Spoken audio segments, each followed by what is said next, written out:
Alrighty, ladies and gentlemen, boys and girls, children of the internet bots, well wishers, bad wishes, and everyone in between. Welcome to another random Tuesday night talking whiskey here at the Oak Barrel. My name is Scott Fitzsimons. We are live on Facebook, on YouTube, and just to prove I'm not 65 years old, on the Instagram as well. So coming at people from all angles, probably a little bit close to me there, so I do apologise for that, but we'll get through it.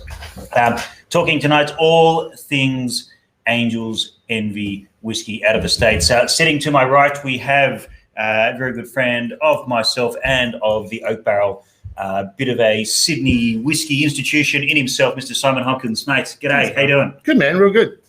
What have you been up to? Just been working for Angels Envy now since March, well, actually since January. It's been a wild ride. It's been awesome to finally bring it to Australia. I was a big fan of the brand for about 2 years before it even came here. So when I heard it was coming here, I got very excited as well.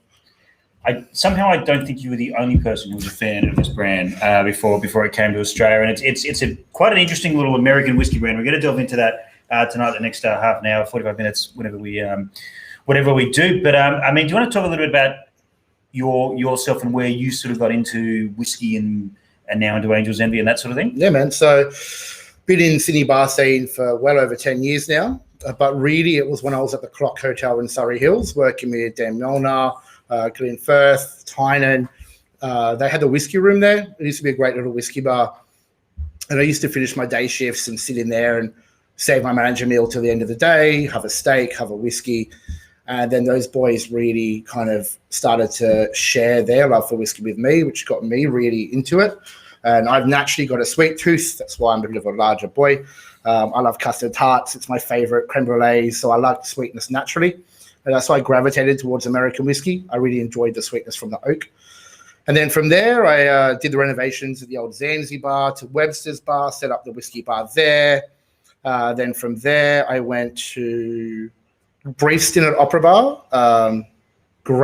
Great, just some summertime pumping cocktails out. They had a nice little whiskey bar there at the back. It's not there anymore, but pretty much that little whiskey bar was mine. And then I went to Surly's for a year and a half, licensee there, really grew the American whiskey there.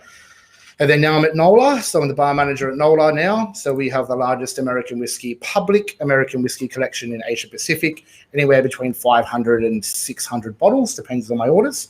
So it's there.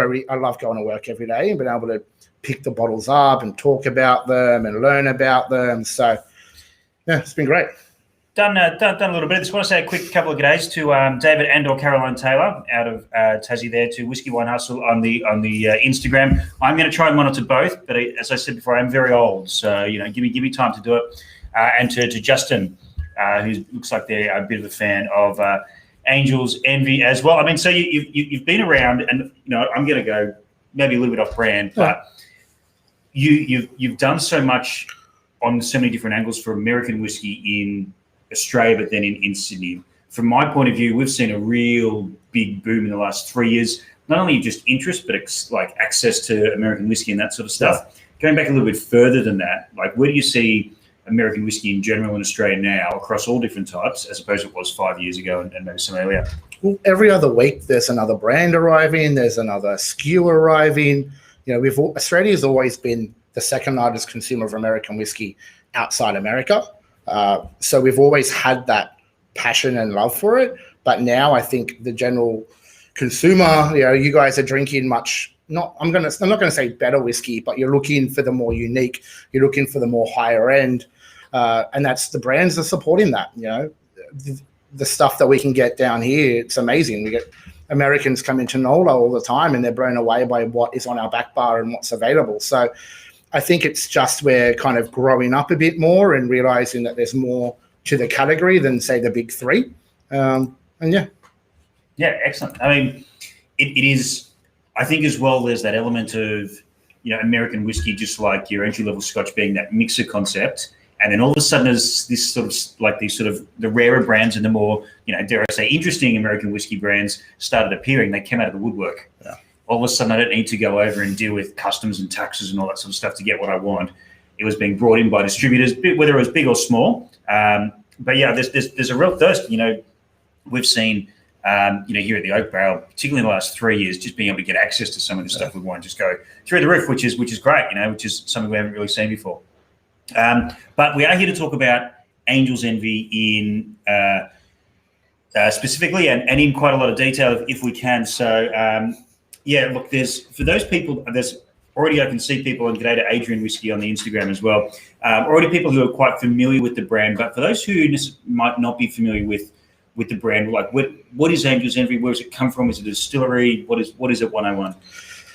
So Angel's Envy was really the brainchild of the Henderson family, specifically Wes Henderson and Lincoln Henderson. Now, Lincoln Henderson was a master distiller at Brown-Forman for 40 years, created products that you know and love, like Gentleman Jack, JD Single Barrel, Woodford Reserve. He was a distiller with them for 40 years, even when Brown-Forman had distribution rights for Glenmorangie in America. So he was just a driving force for them in innovation for 40 years. Then he retired. Then his son Wes, who's our current innovation officer, hashtag KY Bourbon Maker on Instagram. And then so he kind of approached Lincoln and was like, hey, Dad, I know you've just retired after 40 years, but hey, do you want to come out of retirement and make a family whiskey brand? Lincoln did the thing that all dads do when their sons ask them something, like, okay, son, we'll do it. But Lincoln was he wanted to do it his way, and he wanted to draw on some of the experiments he did while he was at Brown-Forman. So that was really about secondary barrel finishing. Really as well, because, he was a distiller when Brown-Forman had Glenmorangie. We all know that Glenmorangie, that's kind of what they do. That's what they're about. They'll get a 10-year, standard malt scotch, and then they'll finish in a secondary barrel. What was very different is in America, no one really did that before. Jim Beam did a release, in the 80s, and it wasn't really the right time. And then there were some Masters collections from Woodford that were finished, but no one really did something as a core range. And that's what Angel's Envy did. And really, it set the internet on fire when they first released it, when they announced it, that they were going to do a finished Kentucky Straight Bourbon whiskey. So all of the Angel's Envy whiskeys are finished. That's Angel's Envy. That's what they do. We do finished whiskeys. The name is a play on Angel's Share. So when Lincoln tasted the first barrel, he went, oh, hot damn, the Angels will be envious of this. And that's really where the name came from. It wasn't a marketing research focus group. It was a very organic thing. And then everything was quite organic, even down to the bottle. So Wes knew he wanted to have wings on the back of the bottle, like the old Bowmore bottles. So, the old Bowmore bottles had the ship, and as you drank it, you could see the ship. So he wanted that. He knew he wanted that. And then they did the wings, and they, made the wings happen. And then they built the bottle shape around the wings. So that's what kind of led to our very unique bottle shape. So everything was quite organic.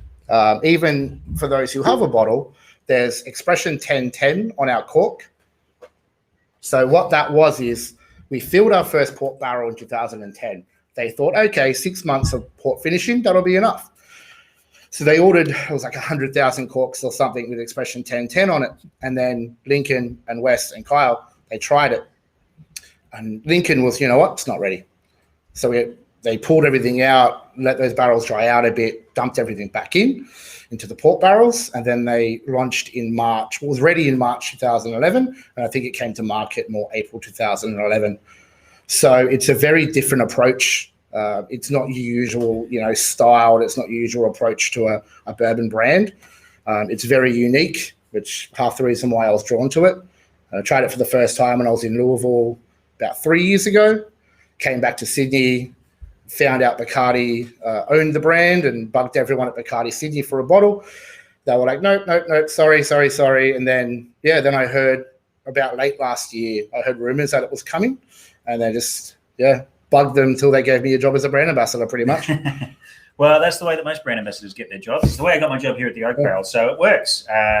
If you need to do it now, obviously it's got the word bourbon on the bottle, but it's also got the word finished in something that doesn't say virgin white egg. So, how was there much of getting this through legislation, or because there must have been a conversation at some point. It was like, we want to do this, but what can we call it?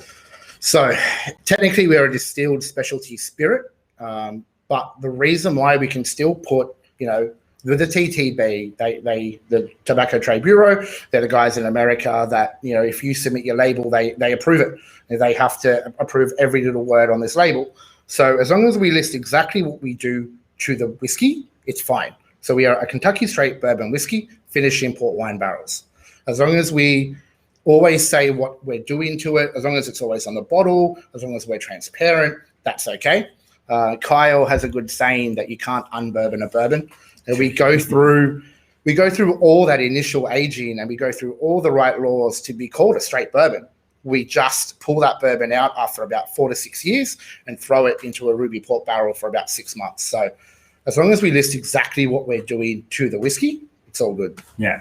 And it actually leads into a question that's been asked on the Instagram. And g'day to Danger Doc and to my cocktail shaker. Again, with Instagram, no one uses their real names, so sometimes I don't know who these people are, but I know who my cocktail shaker is, so good. But Dan Hoper, who's actually used his real name, so excellent news. Thanks, Dan. Appears as though American whiskey producers are releasing some more different releases, more than just the stock bourbon, or is that just, that he's being aware of it now? And I think that's a really good point, because stuff like this is a real trailblazer for other people to go, well, we didn't know we could do that. And that's something, I think 100% it is the way that we've seen. But I mean, is that what you're seeing as well? And how much of a role do you think personally Angel's Envy has played in that sort of thing? Well, we were the first distillery to do it as a core range. So we definitely were the trailblazers. We've definitely, kind of opened the eyes of the TTB. We've, done all the legwork and did a lot of that legwork. So then the other distilleries can then go, okay, if they do this, then we can do that. And so now you're seeing a lot more barrel finishing. I think it's the new frontier of American whiskey. You can only do so much with your mash bill and your aging and your ABV. There's only so much you can do with that. So this kind of presents another avenue for these distilleries to really pursue, different flavors that they want and different styles. So it's definitely, it's the new frontier. It's, like you said, there's so many other distilleries now doing releases of secondary finishing where it's a lot more considered to be a little bit more mainstream. There are a lot of people out there that are still kind of haters, and they don't really understand that, we follow every single rule. We follow everything to be called, a Kentucky straight bourbon whiskey. We're distilling our own distillate now. We have been for about 4 years. So we've got our own distillery in 500 Main Street in Louisville. It's a 10 meter, sounds better in feet, 35 foot copper column still from Vendome. So we are making our own whiskey now. We were a non-distilled producer till we could get that distillery online. Yeah, and yes, my cocktail shaker. I did know it was you, Ivan, but that's pretty much the only person I know. Whiskey and Wine comments, learning a lot here, great stuff. And I think that's a big part of it is that we shouldn't be locked into these boxes if it was possible. And it's a lot of that's education. But the most important questions come through from Justin so far today. He says, "Can I buy the banner behind you?" So maybe if you meet me out the back when someone goes to the bathroom or something, just cash in hand and I can flip the banner to you. I had to bring this back from America. So when I was lucky enough when I got the job, they pretty much said, "Great, you've got the job, congratulations. Can you go to Louisville in 2 weeks?" So luckily I had a ESTA entry exit visa ready to go for my honeymoon that was meant to be early this year, but that didn't happen because of COVID. So I had a visa ready to go and I was like, great, you know what? So I actually had to bring back about 2 suitcases full of banners, my tasting box that you see behind me as well. It was a bit dicey going through customs, but once I explained it was all, brand materials, it was all sweet. Yeah. It's interesting. We've got the 2 angles here. So the Facebook people are looking at the banner, but the Instagram people might actually be looking at the tasting kit here, which I dare say, Justin, if I could bribe anything off Simon here, I'd probably be bribing for the tasting kit because they look a little bit special. But speaking of tasting, we might have a go at this because this is not the first time that I've obviously tried this, but it's one of those things that you do get something a little bit more each time. Yeah, it evolves and. I think there was a comment in there from Dan on the Instagram saying, it's helping breaking that old stuffy saying that all bourbon tastes the same, just at different strengths, and 100%. And this is a very good example of, okay, this is essentially a take on bourbon that is very, very different. But even for people who haven't tried it, even on the nose, there's just a lot going on here, and there's a lot to unpack. In terms of there is sweetness. there's no denying that sweetness is there. But it's almost, I remember the first time I tried it, it wasn't brand new, the sample bottle you gave me. It was all, the first 10 seconds, all very cluttered. It was like all these things racing up trying to have their say. And then they sort of developed out a little bit. And then there was the honey, then there was the caramel. Then you got that luscious fruit coming through at the end. And then, more of that chocolatey on the palate. But I mean, you've obviously been a lot of people's first, you see their first reaction to Angel's Envy a lot of the time. What are the sort of things that people say to you? Elegant. So a lot of people, they expect that caramel bomb, that char, that heaviness that you get from a lot of American whiskey. And it's not that at all. It's light. It's not, you don't get that ethanol burn. It's such an easy, I hate using the word smooth, but it's a smooth, neat drinking whiskey. So it's I like seeing that, that aha moment when someone tries it for the first time and you know that they're enjoying it. That's half the reason why I still enjoy being behind the bar. You give someone a whiskey for the first time and you know that they're going to enjoy it, and you see that reaction and you're like, yeah. It's a funny one because there is a lot of people who are trying it for the first time. But as you mentioned, you're a fan of the brand before it came to Australia, and it's obviously a brand that made a lot of noise. First off, because of what it was, then because of the quality that people sort of discovered behind it. But I mean, how, and I dare say I know the answer to this one, how chaotic was it when you were sort of, hey, I'm now your touch point in New South Wales for Angel's Envy, and how many emails a day on average? Just roughly to the nearest 100. It was crazy. I had to create a second Instagram account because my personal one just was blowing up. There was a press release on a few industry magazines, and it said that I worked at NOLA, and they thought NOLA was bringing it in. So people were even calling the restaurant bar that I work at thinking that it was us. And I kept having to explain to people, no, look, it's actually, Bacardi bringing it in. It's actually Bacardi brand since around 2015. It's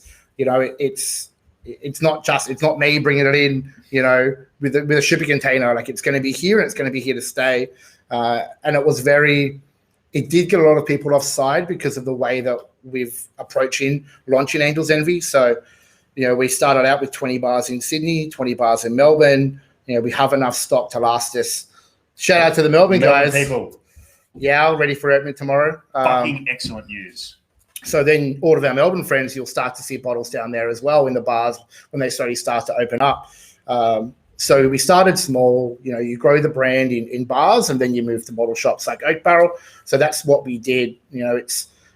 I think Global didn't really realize how popular the brand already was in Australia. That definitely took them by surprise, is how many people were asking, how many people were messaging, phone calls, emails. I almost had to have a standard copy-paste reply at one point because, so many people were after it. And it's great. Being able to work for a brand that so many people want and appreciate, it's not a hard sell. It makes my job easier. Yeah. Was that copy and paste a little bit of new phone, who's this question mark? It was more of, hi, I'm really sorry, unfortunately, blah, blah, blah, blah, blah. So I was very diplomatic, and it's been a lot of diplomacy involved with the launch of this, but, we're getting another big shipment in 2022, which hopefully, fingers crossed, will be for the rest of the country. So then you'll start to see it, Adelaide, Western Australia, Brisbane. So, they're playing the long game. They don't want to, just pump the stock and then it disappear. And we're trying to ration it so everyone can enjoy it till we get that next delivery. I mean, we have enough to last till 2022. It's just rationing it out, Yeah. Which is it's a really interesting way to go about it, and I think that's probably a good conversation for people who don't often see behind the curtain, so to speak. Is that, and something that I always have to catch myself and think is, America's a big place, and this is not a problem exclusive to Angel's Envy. There are a lot of great American brands that we could sell a lot more of if we could get access to it. But they don't need to send it to Australia. It's actually quite painful to send things to Australia with all the customs and getting it out to all the places it needs to be. So anything we do get, is a privilege, not a right, essentially, because they certainly could sell it in America if they wanted to. So why do you think they've identified Australia as a market? Obviously, you mentioned before they were in the UK, a little bit in Asia as well. Yeah. Why Australia? So it was very much, we didn't necessarily have to go global at all. we sell everything we make. We're on allocation in America still. If you're a liquor store owner or a bar owner, you can't just call the distributor and place an order. We're still allocation even in America. So it was more that point of, we didn't necessarily have to go global. They could have stayed just selling it to the United States for a few more years. But eventually you do have to take that jump, take that plunge and sell stuff across the pond and make the leap. And they did. So London was the first market in like the first week of March, and then Wes flew to Sydney for the big launch that we did. So Wes Henderson, our Chief Innovation Officer, flew down. That was amazing. And then we launched Canada, Singapore as well. So it's available in Singapore, Canada, London, and Sydney and Melbourne. So that's it. It's been a big challenge to get it all set up and ready and get it all going, but it's worth it. It's growing the brand organically. I hate doing all this brand chat, but it's how you do it. You start off slow. It'd rather be a slow burning candle than like a flare where it burned fast and bright and then it goes out. So we're all about the slow and steady and do everything the right way. Yeah, I think it's incredibly important in a market like Australia as well, where, and no offense to anyone watching, but I do find, and myself included, the attention span of the Australian drinker can be quite fleeting. And something new and shiny will come along. And, we saw it with a lot with the Australian distillers when that all dried up pretty quickly about 5 years ago. Trying to build brand loyalty was very, very difficult. But I mean, quick questions coming through here as well. And you mentioned that there's the next shipment of Angel's Envy will be in 2022, but you think, I'm not making this call. Yeah. Simon thinks there's going to be enough to last us until then. Yeah. So, Justin asked, is it now something that you expect in that model through the end of the year? Obviously, Christmas is coming, so that's always a boost for these sorts of things. But then throughout 2021, that the restaurants and the bars and the bottle stores you've chosen, you're going to have enough to get there? Yeah, it's lots of meetings, lots of forecasting, lots of conversations. It's, it was all about choosing, it was down to myself in Sydney and Nate down in Melbourne, who's doing a really good job as well of selecting the right venues. It's maybe not going to those venues that are going to sell 5 cases a week, but the staff aren't going to be able to talk about the product. It's going into the venues where the bartenders are knowledgeable, like Baxter's and venues like that, where the bartender can pick up the bottle and tell you about the product. And it's not just, oh, hey, okay, you want it here, cool, there, my man. So, we're deliberately that was our mentality of we're deliberately rationing this product so you all can enjoy it. It's not that, okay, we've got this many cases, we've sold it, oh, well, we've got to wait 2 more years. That's not what we're about. We want it to be available, consistently. So that's the plan. And that's, I guess if you guys keep buying so much of it so quickly, then I'll have to ration it a little bit slower. But at the moment, we're on par to hit the numbers that we think till we get our next delivery, and hopefully we won't run out before then. It's a balancing act, but I think we're doing pretty well at the moment. Yeah. So, I mean, in terms of the on-premise, it's just Melbourne and Sydney at the moment, and we might do a bit of a run-through, but obviously for consumers who want to buy a bottle, we're here at the Oak Barrel. Obviously, the Oak Barrel is lucky enough and very privileged to be one of those suppliers, and we do ship around Australia. So, but there would be other retailers in Melbourne and Sydney as well that would be doing that. So in terms of people outside of that. So at the moment, the only retailers that we've hand selected are you in Sydney and then Mr. West in Melbourne. Yep. That's it. So you won't see it at Dan's, you won't see it at BWS. That's, nothing against those guys, but we want the more independent, being able to jump online and do a tasting with you like this. This is what we're about. We're all about these interactions. And, that's why we're hand selecting venues where I can come in and do a staff training, or I can come in and do a consumer event. We're all about connecting to the trade, but also connecting to the consumers. So we're hand selecting venues that will allow us to do that. We're hand selecting bottle shops and liquor stores that will allow us to do that. So, that's what Angel's Envy is about. We're a hand sold, we're connecting, we're doing it in person. So, yeah.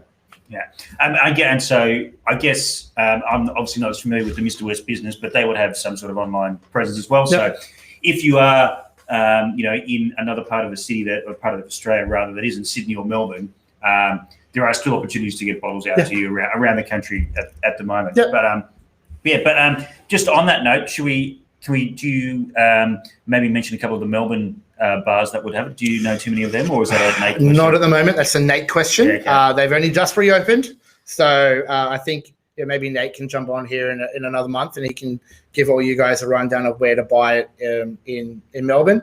But in Sydney, it's in most of the usual haunts. We've got Nola, Baxter's, Shady Pines, Wild Rover, Bisteca, Gidley, all of the so we've got Nick and Nora's and Parramatta for those guys who don't want to come all the way to the city. We've got Mjolnir, Kiss, Doss House. I know I'm probably forgetting more, and I apologize, but it's a pretty good list. Yeah, we've chosen those venues where we think that it'll the bartenders will pick it up and be able to talk about it. Sorry. Yeah. Unfortunately, for some reason, I've run out of my Angus Envy. I don't know if there's a little bit more going, but so this is the core range, and there are obviously a few more in the portfolio that maybe the Googlers of us and very diehard fans who I've taken phone calls off about various things. But we can maybe touch on that in a second because I'll probably be shot if I don't ask that question. Yeah. But let's we sort of started talking about tasting notes on this, but do you want to get through what you go through? You've obviously lived with it a little bit more intimately than I have. So it's 72% corn, 18% rye, 10% malted barley. Those of you nerdy whiskey friends of mine will know that, yes, that's the same mash bill as, say, Woodford Reserve and Old Forester. Lincoln liked that mash bill. He knew how to work with those grains. He knew how to balance the fermentations with those grains. So when it came to selecting a mash bill, that's what he selected. The proof, 43.3, it's a very odd percentage of ABV. We do not water down the whiskey for international markets. It's exactly the same as you get in America. It's the exact same style you get in America. That alcohol percentage was because what Lincoln thought it was best at, where it tasted its best at. It's 4 to 6 years old, like I said, and 6 months in Ruby Port wine barrels. Now, the Ruby Port wine, there are some Ruby Ports that aren't aged in wood. The barrels that we get are. We select also our barrels that we age our bourbon in are from Independent Stave, because Independent Stave has now committed to sourcing their wood from sustainably sourced forests. So all of our barrels will be from sustainable forests, which are very big for us. Our barrels are toasted, a heavy toast, and then a number 3 char. So that's why also you get a lot of sweetness from Angel's Envy, because we take that process of toasting, which once again is also a very signature brown forming thing. There's a lot of similarities between our whiskies because of Lincoln. And then he trained Kyle, who's our current head of production, and Kyle's very much keeping those traditions going. We revere tradition and we embrace progress. So that's it's on the side of our distillery. So we revere the tradition of bourbon making, but then we embrace what we can do to progress the category. But yeah. Just on that note, just a quick scribble here. When you say port barrels, obviously in the Australian market, we don't make port because port comes from Portugal. So there's a conversation about an Australian whiskey matured in port barrels. Has it actually been to Portugal? These barrels, that sort of stuff. Are these Portugal? We have a guy. We have a guy in Portugal, Manuel. I think Wes told me his name. He does get we source all the barrels from there. When we were looking at secondary finishing, we knew we wanted to do a fortified.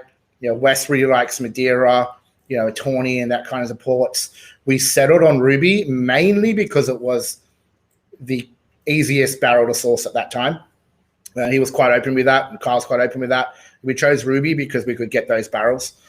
So they are from Portugal, proper port barrels. I've seen them at the distillery.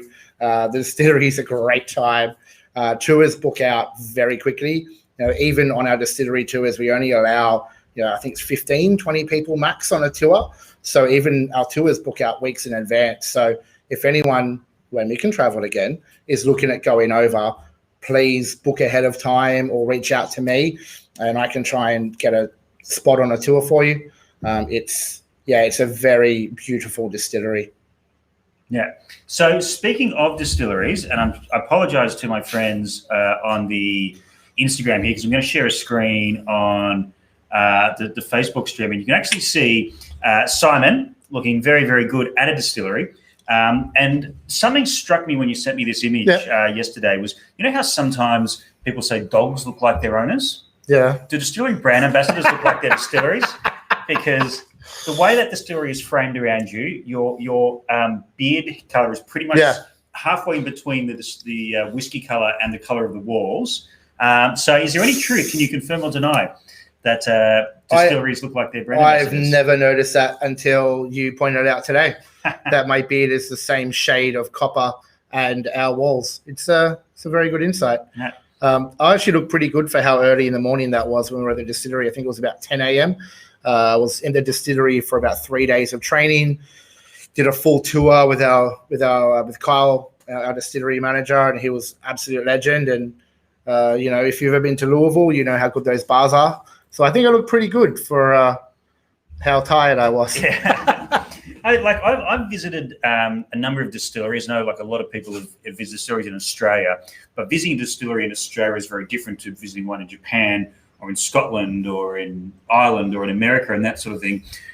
For people that haven't been, what's it like getting to Kentucky and sort of, does the town smell and live and breathe like whiskey as people sort of think it is? Like, can you see one from the other? Like, describe to that. Oh, yeah. So when you land in Louisville Airport, straight away there's bourbon advertising, there's posters, there's shops, there's a really good bottle shop in the airport where you can buy a whole bunch of 100 ml minis and a quite pretty good range.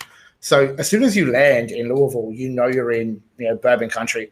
And then I've been lucky to go over 3 times now, and Main Street in Louisville now, you could literally do, I think it's 6 distillery tours in one day. So you start at the very bottom, and it's like Peerless, and then Michter's, and then Evan Williams Bourbon Trail, and then Old Forester, and then because they've got a little Whiskey Row, distillery, and then Angel's Envy. So you could literally, get your fill, so to speak, just by visiting the Main Street in Louisville. There's the gift shops with Kentucky Bourbon Trail. There's the Bourbon Trail bar hop-in book where you get a book and you can go to different bars and you get a stamp, and you do all the bars, you get a T-shirt. So it's very bourbon focused. Man, I love Louisville. It's 3 times I've been there now, and each time I just didn't want to leave. It's my kind of town, 100%. Yeah. Quick g'day to Stephen Rose as well. Beautiful whiskey. Hey. Coming to see North Queensland Stores top ambassador Simon. Now, I'm feeling a little bit guilty because I'm based in Sydney here at the moment, and we do have it, and there's just not enough to go around the country at the moment. But what I'm going to do very quickly is just change Angel's Envy on our website, the free shipping. Here we go. For the evening, in case anyone does want to get it, and I'm feeling a little bit guilty about this. It's the softest sell in the world because, I've only got X amount to sell in the next 14 months before I can see anymore. So very, very soft sell. But if you were interested, there's doing that. So, but yeah, I mean, how hard has it been, going back to the Louisville stuff? Presumably you probably had plans to be over there this year once or twice. And is it all Zoom? Like, how are you communicating with the distillery, and how are they communicating? Did they shut down at any point, or? No, so the really cool thing about the distillery and the Hendersons is Wes is actually the on-call county coroner for Louisville. He's also a volunteer firefighter. 3 other of his sons are also volunteer firefighters. So we went straight into hand sanitizer mode, like a lot of other people did, but we didn't really sell ours. We donated ours to hospitals and first responders that needed it. So they went straight into that. They actually sent me a bottle of it all the way from Louisville. I get this massive box in the post full of bubble wrap, and I pull it out, and there's this little 200 ml bottle of Angel's Envy sanitizer, which I didn't use. It's on my shelf at home as a little keepsake.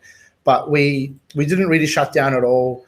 It's just like in Australia, the focus went from on-premise and bars to off-premise. And, we shifted, we pivoted like everyone else, and really off-premise just drove it, to be honest. Everyone enjoying the whiskey at home, and that really kept us going. It was, I think, we did a lot of shutdown, cleaning, some maintenance that we could do, but we're distilling 24 hours a day, 7 days a week. We shut down the still on a Sunday.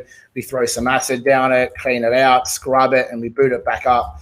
So, we're producing as much as we can, as quick as we can, to really trying to keep up with demand. And we think with all these barrels hitting age from the distillery coming online, we think that we'll have that. So that's some good things to know, that we're literally producing as much as we can, as quick as we can, which, I do have to pick you up on something there. Yes. On our live streams, very early on during the initial lockdown, we actually banned the P word. So we say... do I have to take a shot? Yeah. We say daiquiried. Daiquiried. So okay, we daiquiried. You daiquiried from making whiskey into hand sanitizer. And it was the other one in these... Some people could say trying times. There's something word and then another word precedented, so that became martini. So in these martini times, we had to daiquiri into this. So, that's great. So that's it. But yes, you do need to take a shot for that one. So apologies for that. But in the spirit of that innovation and all the things that's going on there is other stuff happening at Angel's Envy, yep. And you regularly hear stories about people lining up in the morning at 6 a.m. at the front of the store or the distillery to try and get it. What has been the reaction from, or the feedback that you're giving to the team over back in America in terms of you're getting pummeled with it, I'm pummeling you with it because I'm getting pummeled with it. Are they sort of taking notes for 2022? I cannot confirm or deny because it is not up to me and I don't have that answer. But, Kyle was on that tasting that we did. We did a tasting with Kyle, our distiller, and everyone asked for the rye.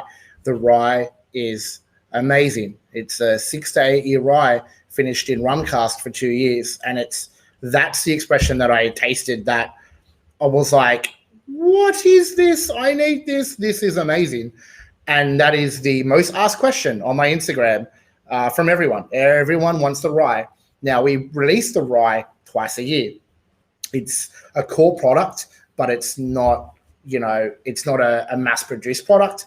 So we release it twice a year. It's done. So once it's distillation season, it's one and done. That's it. I've asked for it. I had 2 bottles of tasting stock for events. That went very quickly. I've asked for more. We'll wait and see. A lot of people have also asked me for our yearly cask strength release. I asked that. That was me. What I need a lot of people to kind of understand is we only just released that cask strength this year to all 50 states in America. So we're only 10 years old, where you put that across Jim Beam's 225 years old this year. You've got Heaven Hill, Buffalo Trace that have been around for, decades, and we're only 10 years old. So we are producing as much as we can, as quick as we can. I think my bosses, who are probably watching right now, hi Ash and Steve and Jay, we're enjoying responsibly. They are probably sick of me asking as well, because I know Nate and I asked every meeting. Hey guys, can we get rye? Can we get rye? Can we get rye? The bartenders on that tasting asked, hey, can we get rye? It's just we don't have enough. So I think, I'm not going to rule this out. I think eventually we will have it in Australia, but I don't know if that's going to be 4 years, 14 years, 14 months. I just don't know. Yeah. I think, what we were touching on earlier as well, it's a privilege, not a right, that we have anything at all. Yeah. And, part of the beauty and the romance of whiskey across all whiskeys made all around the world is that it takes a long time to make. When you enjoy a whiskey, that a lot of love and heart and time and all these other things have gone into this whiskey. If it wasn't, it wouldn't be that exciting. No. We'd be drinking vodka. But that's why it's not. And it takes a little bit longer to make than vodka, and that's part of the thing. So I think, sometimes we can, particularly in Australia, where we, we see a shiny thing, we want it all now, and yes, we do want it all now. It is important to remember that we are very lucky to have anything at all. So thank you, Angels Envy, and hopefully that was a nice speech, and you will give us more in 2022. Remember my name. There we go. But yeah, so I mean, it's been quite a year. It's been a martini year, in fact. You've obviously, part of your role is getting whiskey into people's mouths, and whether that's consumers or bartenders or whoever that is. How have you gone about that when physically it was illegal to do that? Lots of emails, lots of conversations. As soon as venues opened, I invited some of my nearest and dearest friends who are also bar managers to NOLA. We had a great lunch, and it's the benefit of Angels Envy is it's not really a hard sell. And they see it as a privilege as well. So you saying that it's a privilege and not a right. A lot of these venues saw it that way from the start. So all these venues were hand selected, and they knew that. So they were very much more inclined. And times were tough. We're not exactly we're not a rail bourbon. We're a back bar bourbon. So it was just waiting and not pushing. It's the benefit of me still being a bar manager is I understand what everyone went through. I sat at home for weeks and didn't know if my restaurant was going to reopen. So I very much understood where everyone was coming from. So just being patient and understanding. You're managing a restaurant, being a brand ambassador, getting married in the middle of the world. The only thing you had going for you that you're in Sydney rather than Melbourne. But you pretty much apart from that, you had everything else going for you. Yeah. Yeah, it was a very busy. It was a not busy 6 months, but also a very busy 6 months. It was very weird. Learning how to balance being a brand ambassador and whiskey guardian with being a full-time bar manager. It's a juggling act, but I've got really supportive bosses at NOLA. So they were very much, man, go for it. They knew it was a dream of mine to talk about whiskey every day. So yeah, it's been having the support and having the support of my wife of sometimes I might not be home for 5 nights in a row because I'll finish a day shift at NOLA and then go to venues and do consumer tastings, virtual stuff like this. So yeah, it's just, I've had a very good supportive network and I'm very thankful for it. Yeah. Tim, who's asking a question, then when can we expect an Angels Casks to become available or a cask drink? It's pretty much all we've spoken about the last 46 minutes. I don't know. I've asked. I'm sorry, Tim. I've asked. I might be getting a tasting bottle. So hopefully you live in Sydney and you can attend a consumer tasting. Maybe I'll have some to do a virtual, very limited kits through the Oak Barrel. But at the moment, I cannot tell you, my friend. Yeah, it is a bit of a waiting game. As we were saying, it's not a problem unique to Angels Envy and not having enough stock. Yeah. Like physical booze ready to go in barrels at a correct age or like a suitable level. But I mean, it's probably a better problem to be in than the other way around, than having too much and no one wants it. Yeah. But yeah, I think it's a general watch this space, Tim. But yeah, I mean, like we asked you to come on for about half an hour, and we're just about to go over to 50 minutes here. So feel free to ask any final questions. I know Instagram will kick us off in about 5 minutes or 10 minutes because of the hour-long limit. But in terms of if you want, so there's obviously a lot of fans that are watching this, but people who may not know the brand who are now, saying, okay, that's a little bit different, enough to check that out at a bar or do whatever, dive into it. What is the one thing you want them to take away from Angels Envy and the brand? Like, is there something about it that really epitomizes it for you? Oh, that's a very good question. I would say, so my brand ambassador who did my training in LA, Ash, was amazing. And she coined the term liquid lace. And she refers to Angels Envy as liquid lace. And I would kind of suggest people to try it neat first before adding ice. See how it is, see how you like it. I feel like it's probably the most easy drinking neat American whiskey that I've had in a long time. Try it neat first. See if you can pick out that port notes. And then if you want to add ice, if you want to make a cocktail with it, by all means, go for it. It makes a great Boulevardier or Manhattan. The Rosso Vermouth just brings out more of that port notes out of it. But yeah, I think if you see it, give it a go.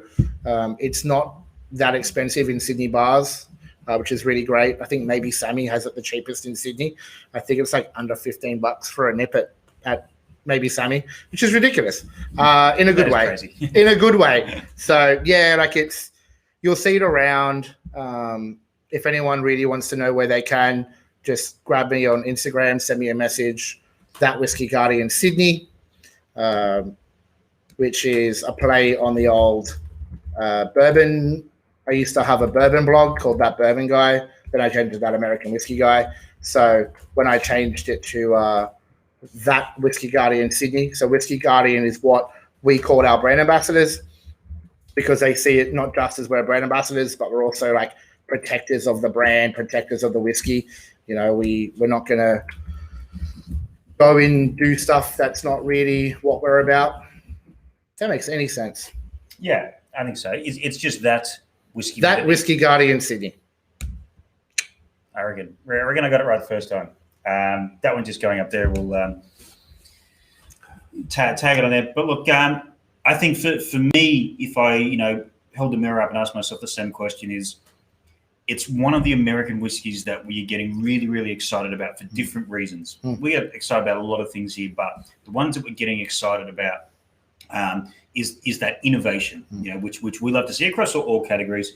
This, obviously, we've done a lot with our friends down at Westwood in Portland with what they're doing for single malted American whiskey with barrel finishes and all that sort of stuff. It's Angel's Envy for me is not just in that group, but right at the top of that group of, if you don't think you like bourbon or you don't think you like American whiskey, no, rip that one up, throw it away. Come back to this. If you don't think if you're a bourbon purist and you don't think you like it because it's got that word port finished and all of a sudden that's a Scotch whiskey, it's like, no, rip that up, throw it away. Just take it on its own merits, because there is really honestly nothing like it. At least nothing we see in Australia that's quite like it. So a very, very special whiskey, and a big thank you for you to coming down on Tuesday. Thanks, man.